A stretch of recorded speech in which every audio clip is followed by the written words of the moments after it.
My boyfriend and I went to a restaurant to celebrate my birthday. Everything was normal and perfect until a little girl walked in.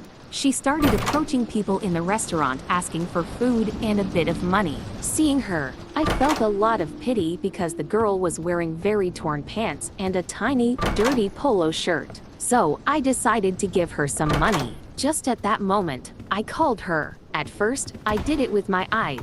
We made eye contact. And then I said, "Come." Since the girl wasn't sure if I was calling her, I gestured with my hand for her to come. When the girl realized I was indeed calling her, she smiled at me and came running to my table. What my boyfriend hadn't noticed was that I had called the girl. When the girl reached my table and tried to approach me, my boyfriend literally put his hand out to stop her from getting closer to me and looked at her with disgust. Not only that, but he also said to the girl, "Get away, you brat," very loudly. Everyone in the restaurant turned to look at us. However, I didn't care about that. The only thing I cared about was how the girl felt about the horrible words my boyfriend said to her. That's why I embarrassed my boyfriend, humiliating him. Then I tried to comfort the girl, as she was crying because my boyfriend had humiliated her in public. However, my boyfriend couldn't care less that the girl was crying. He humiliated her once again. So, when I hugged the girl, my boyfriend said aloud to me, "Get away from this brat, because she'll surely give you her lice and her disgusting smell." He said all that referring to the poor girl. The worst part is that after he said that, many of the people in the restaurant started mocking the poor girl. That's why, at that moment, I decided to respond to my boyfriend to humiliate and embarrass him, just as he had embarrassed and humiliated the poor girl. So, I said to my boyfriend, "My love, show some respect because every person deserves respect. You're behaving like a total idiot, to the point that I'm ashamed to be with you. Please, apologize to the girl aloud so that absolutely everyone here can hear you." After saying that, my boyfriend and many people in the restaurant started mocking me and what I had said. Seeing that, I decided to tell my boyfriend, "If you don't apologize to the poor girl right now, you and I are done because people like you disgust me." I said very upset and angry, "Apologize to the girl right now and out loud, and I'll work on this relationship." After he finished, I politely asked him to change tables, saying, "Please, get up and change tables right now because I've paid for the entire dinner and all the food." He, very annoyed, got up from his chair. But before my ex-boyfriend left the restaurant, I told the poor girl to stay in the restaurant because I wanted to buy her something to eat. The girl, very happy, accepted and went to sit in the chair my ex-boyfriend had been sitting in. But before the girl sat in that chair, I told her, "No, don't sit in my ex-boyfriend's chair because he might have left his lice and filth."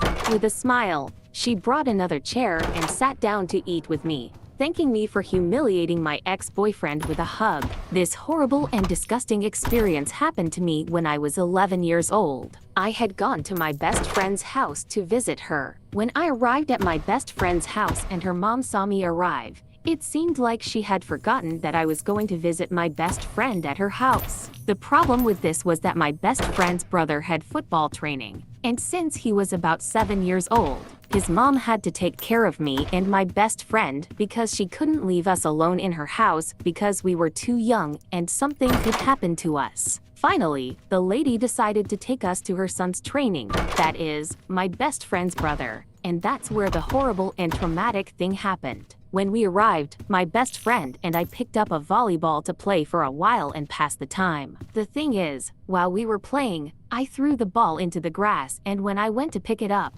a man in a car arrived and asked me if I knew where a certain street was. Well, when I replied that I didn't know where that street was, the man showed me that he was touching himself. Football training. And since he was about 7 years old, my best friend's mom had to accompany him. The thing is, the lady didn't know what to do because she also had to take care of me and my best friend, as she couldn't leave us alone at her house because we were too young and something could happen. Well, finally, the lady decided to take me, my daughter, and my best friend to her son's training. I mean, my best friend's brother's training. And that's where it happens. That's where the horrible thing happens. And that's where the traumatic thing happens. Well, when we arrived, my best friend and I picked up a volleyball to play for a while and pass the time. The thing is, while we were playing, I threw the ball into the grass, and when I went to pick it up, a man arrived in a car and asked me if I knew where such and such street was. And well, when I answered that I didn't know where such and such street was, the man showed me that he was touching his ... in my school. There was a little group of boys who always bullied the girls. Sometimes this group of boys would lift the skirts of many girls in public. Other times this group of boys would wet our notebooks with water and destroy our notes, assignments, and tasks. But not only that, since on 2 occasions this group of boys cut the hair of many girls. Anyway, one of those days, this time they decided to pour liquid glue on the girls' backpacks, just at dismissal time. I mean, the moment when people go back home. Basically, what they did was wait for the exit to open. And when that moment arrived, what this group of boys did was chase all the girls to stain their backpacks with their liquid glue. The worst part of this is that they managed to stain many backpacks. This last thing annoyed us girls too much. That's why the next day, all the girls got together and agreed to get revenge on this little group. Friend. They approached me to tell me that one of the most spoiled and hateful boys was in love with me and that he was going to ask me to be his girlfriend during the next break. Although I didn't like this boy, I also didn't want to reject him for fear that he would treat me badly. That's why I decided to avoid crossing paths with him during the break. When the break started, I told my teacher that I needed to talk to her urgently, and she agreed to spend the whole break with her. As we were going down the stairs, the group of hateful boys approached us. I panicked and started pushing my teacher to go down faster, but unintentionally I gave her a strong push and told everyone about it. I was in a hurry because I needed to escape from the kids, especially from the spoiled boy who wanted me to be his girlfriend. Another teacher nearby thought I had done it on purpose and called the principal to tell her what had happened. The principal was informed about what I had done to my teacher and about the injuries to her leg. When my teacher saw that her leg was bleeding, she fainted. At 17, I wanted to go on a trip with my friend and needed money. I was receiving money from my mom to buy food, but I kept it a secret because I didn't want her to stop me from getting a tattoo. Finally, I managed to get all the money. The money I needed was enough to get the tattoo of a suit behind my shoulder with my best friend. When we both could, we went together to get the tattoo.